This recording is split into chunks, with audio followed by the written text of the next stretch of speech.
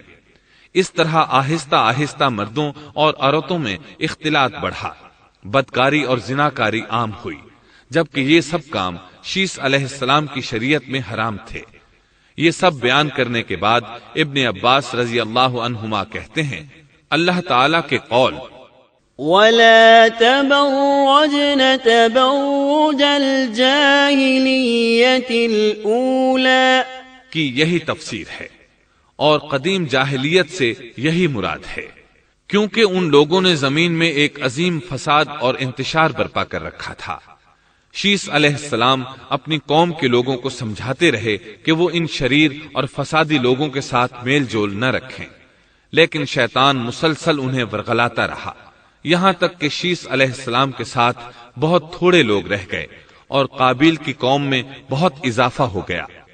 لوگ یوں ہی زندگی بسر کرتے رہے، یہاں تک کہ اللہ تعالیٰ نے ان میں ادریس علیہ السلام کو مبعوث فرمایا۔ چنانچہ اب ہم آپ کو ادریس علیہ السلام کے بارے میں بتاتے ہیں۔ ایک حدیث میں ہے کہ آدم اور شیس علیہ السلام کے بعد ادریس علیہ السلام پہلے نبی ہیں۔ ایک دوسری حدیث میں ہے کہ ادریس علیہ السلام پہلے نبی ہیں جنہوں نے قلم کے ذریعے لکھا اور لوگوں کو کتابت سکھائی۔ حافظ ابن کثیر نے ان کا حلیہ کچھ یوں بیان کیا ہے: پورا قد و قامت، خوبصورت، خوب رو، گھنی داڑھی، عمدہ اوصاف کے مالک، چوڑے کندھے، مضبوط ہڈیاں، دبلے پتلے، سرمگی چمکدار آنکھیں، گفتگو باوقار، خاموشی پسند، سنجیدہ اور متین، چلتے ہوئے نظر نیچی، انتہائی فکر و خوض کے عادی، غصے کے وقت سخت غضبناک، باتیں کرنے میں شہادت کی انگلی سے بار بار اشارہ کرنے کے عادی۔ ادریس علیہ السلام شیس علیہ السلام کی شریعت پر عمل پیرا رہے، چونکہ ادریس علیہ السلام رسول بھی تھے، اس لیے اللہ کی طرف سے مستقل ان پر شریعت نازل ہوئی، جس کی تشریح و تفسیر کر کے لوگوں کو احکام الہی سے آگاہ فرماتے۔ ادریس علیہ السلام نے جب دیکھا کہ مفسدین ایمان والوں پر ظلم و زیادتی کر رہے ہیں، ان کا فساد بڑھتا جا رہا ہے، اور سمجھانے کے باوجود یہ لوگ باز نہیں آ رہے، تو انہوں نے اپنے پیروکاروں کو جہاد کا حکم دیا۔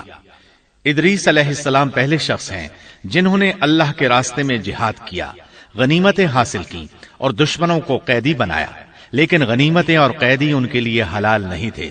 رسول اللہ صلی اللہ علیہ وسلم پہلے رسول ہیں جن کے لیے غنیمتیں حلال کی گئیں، لیکن یہ بات یقینی ہے کہ جہاد سب سے پہلے ادریس علیہ السلام نے کیا۔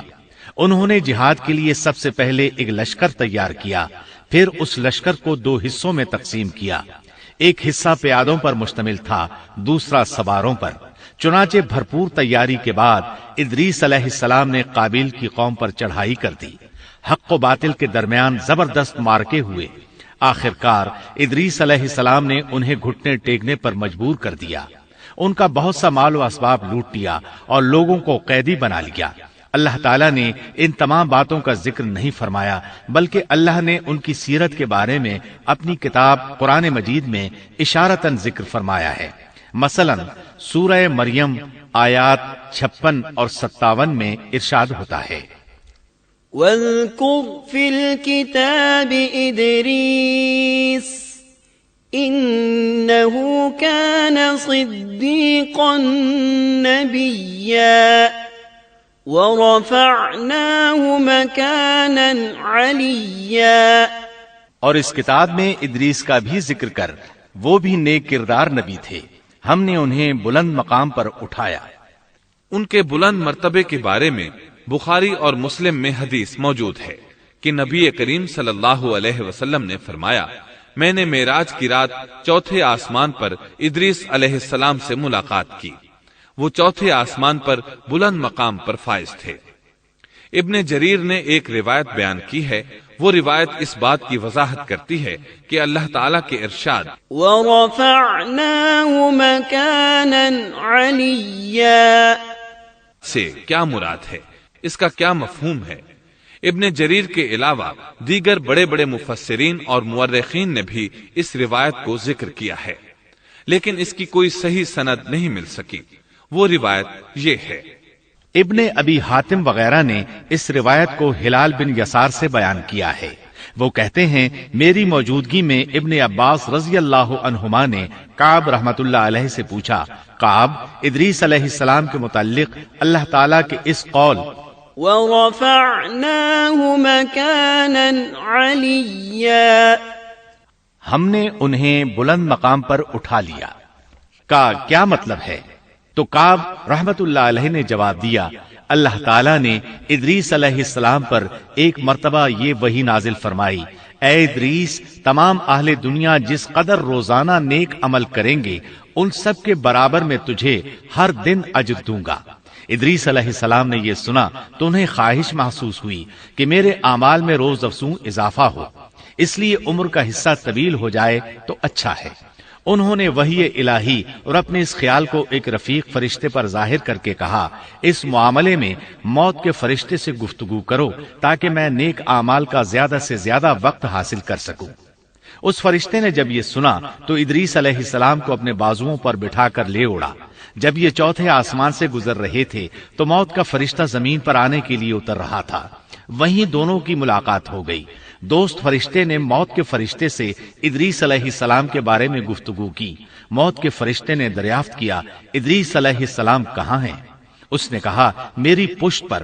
موت کا فرشتہ کہنے لگا، مجھے اللہ کی طرف سے یہ حکم ملا ہے کہ چوتھے آسمان پر ادریس علیہ السلام کی روح قبض کروں۔ اس لیے میں سخت حیرت میں تھا کہ یہ کیسے ممکن ہے، ادریس علیہ السلام تو زمین پر ہیں۔ چنانچہ موت کا فرشتہ ادریس علیہ السلام کے پاس آیا، ان سے اجازت طلب کی اور ان کی روح قبض کر لی۔ انبیاء کو یہ امتیاز حاصل ہے کہ فرشتہ ان کی اجازت کے بغیر ان کی روح قبض نہیں کر سکتا، اور رسول اللہ صلی اللہ علیہ وسلم کو تو یہ اختیار دیا گیا کہ آپ دنیا میں مزید رہنا پسند کریں تو رہ سکتے ہیں، یا پھر رفیق اعلیٰ کی رفاقت کو پسند کر لیں۔ آپ نے رفیق اعلیٰ کی رفاقت کو پسند فرمایا۔ اس طرح ادریس علیہ السلام کی روح چوتھے آسمان پر قبض کی گئی۔ انہیں بھی عیسیٰ علیہ السلام کی طرح آسمان پر اٹھایا گیا۔ فرق یہ ہے کہ عیسیٰ علیہ السلام کی روح قبض نہیں کی گئی۔ یہ واقعہ نقل کر کے کعب رحمت اللہ علیہ فرماتے ہیں کہ اللہ تعالیٰ کے ارشاد وَرَفَعْنَاهُ مَكَانًا عَلِيًّا کی تفسیر یہی ہے، لیکن درست بات یہ ہے کہ یہ اسرائیلی روایت ہے۔ ادریس علیہ السلام کی وفات ہو گئی تو لوگ فساد میں اور بڑھ گئے، ان میں شر پھیل گیا، تاہم وہ توحید پر قائم رہے۔ بت پرستی کا ان میں کوئی شعور نہیں تھا۔ لوگ آدم علیہ السلام کی وفات کے 1000 سال بعد تک توحید پر قائم رہے۔ ان میں فسق و فجور ضرور تھا لیکن شرک نہیں تھا۔ اللہ تعالیٰ کے اس ارشاد كان الناس أمة واحدة دراصل لوگ ایک ہی امت تھے کا یہی مطلب ہے۔